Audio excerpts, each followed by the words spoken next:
Hello students, welcome to my channel Prakash sir. तो आपका VBT का कोऑर्डिनेशन नंबर 6 का ये आपका दूसरा वीडियो है। तो इसमें जो पहले वाला जो वीडियो है उसको सबसे पहले आप देख लेना, तो वहां से और अंडरस्टैंडिंग आएगी। तो ये इसके बाद आपका सेकंड कॉम्प्लेक्स, ठीक है। तो ये है आपका CO F6 3-, हमने नेक्स्ट कॉम्प्लेक्स लिया है CO F6 3-। ठीक है। पहला स्टेप आपको बताया था कि पहले आपको ऑक्सीडेशन स्टेट निकाल लेना है। तो कोबाल्ट का निकालेंगे कि वही आपका सेंट्रल मेटल है, तो x+6 × -1 is equal to overall charge जो कि है आपका -3। तो उसको इक्वेट कर दोगे तो आपका x की वैल्यू आ जाएगी। तो कितना आ गया आपका +3, मतलब कोबाल्ट का ऑक्सीडेशन स्टेट कितना है आपका +3। ठीक है। सेकेंड स्टेप में हम क्या कर रहे थे, इलेक्ट्रॉनिक कॉन्फ़िगरेशन लिख रहे थे, किसका, सेंट्रल मेटल का। तो उसका एटॉमिक नंबर 27 है। पिछले वाली वीडियो में मैंने आपको बता भी दिया किस तरीके से उसको याद रखना है, ठीक है। तो कोबाल्ट का 27 एटॉमिक नंबर है। तो आप क्या करोगे, इलेक्ट्रॉन्स को फिल करोगे, ठीक है। तो 18 तक तो आपका नोबल गैस में हो चुका है। तो अब हमें कितने इलेक्ट्रॉन्स को फिल करना है, 9 इलेक्ट्रॉन्स को, ठीक है। तो 2 इलेक्ट्रॉन कहां पर आएंगे आपके s में, और 7 इलेक्ट्रॉन कहां पर आएंगे आपके d वाले ऑर्बिटल में। तो सबसे पहले हमने 2 को s में डाल दिया, और 7 जो इलेक्ट्रॉन बच गए उसको हमने कहा डाल दिया, d वाले ऑर्बिटल्स में डाल दिया, ठीक है। अब कोबाल्ट जो है, हमें कोबाल्ट का जरूरत नहीं है, हमें कोबाल्ट +3 वाले का जरूरत है। क्यों, क्योंकि यहाँ पे इसका चार्ज कितना रहा आपका +3। तो अब हमें क्या करना पड़ेगा, 3 इलेक्ट्रॉन्स को रिमूव करवाना पड़ेगा। किसमें से, इसमें से। तो 3 इलेक्ट्रॉन जो आप रिमूव करवाओगे, तो पहले 2 इलेक्ट्रॉन्स को हम रिमूव करवाते हैं कहां से, s वाले ऑर्बिटल से, ठीक है। और उसके बाद एक इलेक्ट्रॉन आपका रिमूव होगा कहां से, d से। और d वाला का मैं बताया आपको किस तरीके से इलेक्ट्रॉन को रिमूव करवाना है। जिसको आप सबसे लास्ट में फिल किए हो उसको सबसे पहले आप रिमूव करोगे d वाले ऑर्बिटल में, ठीक है ना। तो d वाले ऑर्बिटल में सबसे लास्ट में ये वाला इलेक्ट्रॉन फिल हुआ था, जिसको आप निकाल दोगे। तो फाइनली आपका जो इलेक्ट्रॉनिक कॉन्फ़िगरेशन रहेगा CO3+ का, वो देखो इस तरीके से बन जाएगा आपका, ऐसा समझे, ठीक है। अब क्या करना है इसके बाद, ये स्टेप के बाद आपको बताया था कि आपको चेक करना है आपका लिजेंड कौन सा है। तो लिजेंड को चेक करो कौन सा है, फ्लोरीन। तो जो मैंने आपको सीरीज याद करवाई थी उसमें फ्लोरीन नहीं आ रहा है, मतलब फ्लोरीन कैसा लिजेंड है आपका, वीक फील्ड लिजेंड है, ठीक है ना। फ्लोरीन कैसा लिजेंड है आपका, वीक फील्ड लिजेंड है।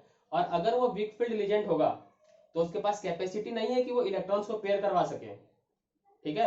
और उसके पास कैपेसिटी अगर नहीं है इलेक्ट्रॉन्स को पेयर करवाने की, तो इलेक्ट्रॉन्स जैसे थे वैसे ही रहेंगे आपके, मतलब ये जो फाइनल आपने स्ट्रक्चर बनाया है ये वैसे का वैसे ही रहेगा, ठीक है। अब अगर हम देखें तो हमारे पास 2 पॉसिबिलिटी है कोऑर्डिनेशन नंबर 6 में हाइब्रिडाइजेशन का। एक है आपका D2sp3 और एक है आपका sp3d2, ठीक है। लेकिन आपको मैंने एक पॉइंट बताया था कि हाइब्रिडाइजेशन में वही ऑर्बिटल पार्टिसिपेट करता है जो वैकेंट होता है, ठीक है। तो पहले हम ये वाले इसको देख लेते हैं D2sp3 को। तो इसमें D पहले आ रहा है, मतलब ये कौन सा D है आपका, 3D वाला D है। कौन सा D है आपका, 3D वाला D है। तो ये बताया मैंने कि जो वही ऑर्बिटल आपका पार्टिसिपेट करेगा जो वैकेंट होना चाहिए, ठीक है ना। अब इसमें देखो 3D में तो एक भी ऑर्बिटल आपके वैकेंट नहीं है ना, मतलब D2sp3 इस बार आपका पॉसिबल नहीं है। क्यों, क्योंकि D ऑर्बिटल आपका वैकेंट ही नहीं है 3D वाला, आ रहा समझ में। तो इसलिए आपका D2sp3 पॉसिबल नहीं है, तो इसको कट कर देते हैं। तो एक ही पॉसिबल है हमारे पास अब बचा हुआ sp3d2, तो उसी को हमें बनाना पड़ेगा, ठीक है। तो ये देखो s ऑर्बिटल आपका वैकेंट है भी, p के 3 ऑर्बिटल वैकेंट है, ठीक है। और sp3 के बाद आपको d ऑर्बिटल और चाहिए, तो इसलिए मैं इस बार 4d वाला ऑर्बिटल को भी बनाया हूं। पिछले वाले केस में मैंने नहीं बनाया था, क्यों, क्योंकि उसका जरूरत नहीं पड़ रहा था आपका, ठीक है। तो इसलिए क्या हुआ आपका फिर 4d, तो 4d में भी 5 ऑर्बिटल रहेंगे।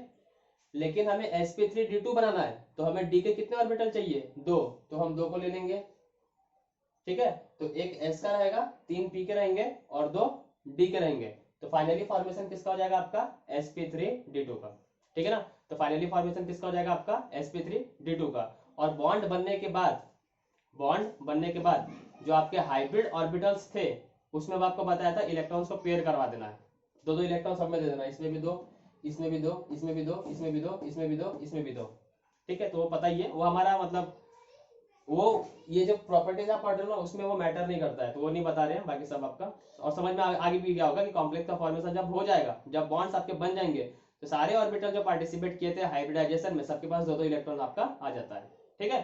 तो हम जो पढ़ रहे हैं वो कॉम्प्लेक्स बनने के पहले का पढ़ रहे हैं, मतलब इसको देख के किस तरीके से बनेगा आपका, आया समझ में। अब आओ एक एक करके प्रॉपर्टीज को चेक कर लेते हैं। तो पहला है आपका हाइब्रिडाइजेशन, तो अभी बताया आपको sp3d2 होगा।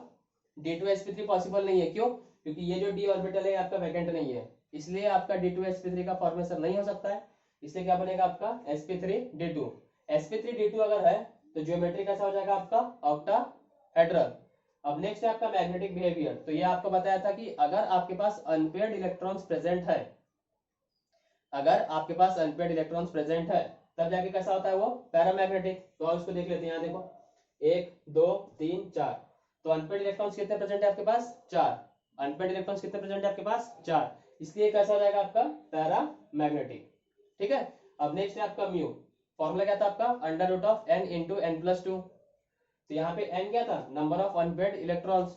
तो नंबर ऑफ अनपेयर्ड इलेक्ट्रॉन्स देखो कितना है इसके पास? 4 है ना। तो यहाँ पे पुट कर दो, n की जगह पे कितना पुट करना है आपको? 4। तो n की जगह पे 4 पुट करोगे तो ये हो गया, और ये 4 प्लस 2 कितना हो गया? 6। ठीक है। तो 4 इंटू 6 कितना हो जाएगा आपका? रूट 24। और यूनिट क्या होता है उसका? बीएम। बीएम का मतलब बोर मैग्नेटॉन। बीएम का मतलब क्या होता है? Bore magneton. ठीक है। तो इसका यूनिट हो जाएगा आपका। अब नेक्स्ट है आपका आउटर ऑर्बिटल होगा कि इनर ऑर्बिटल होगा।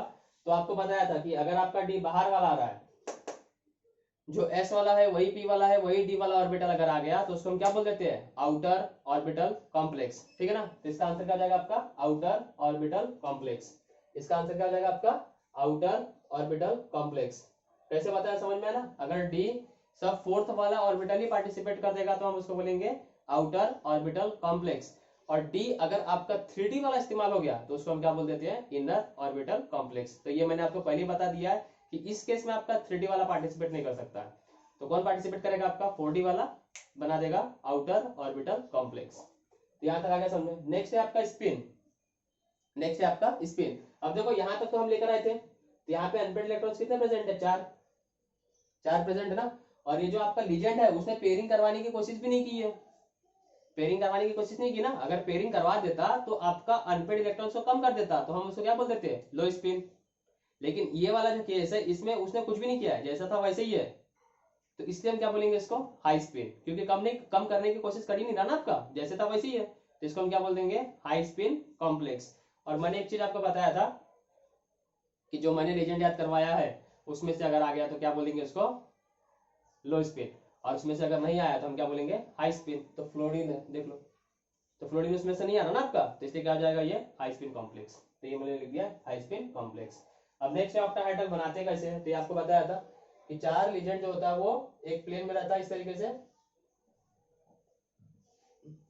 और 2 फ्लोरीन एक प्लेन में रहता है।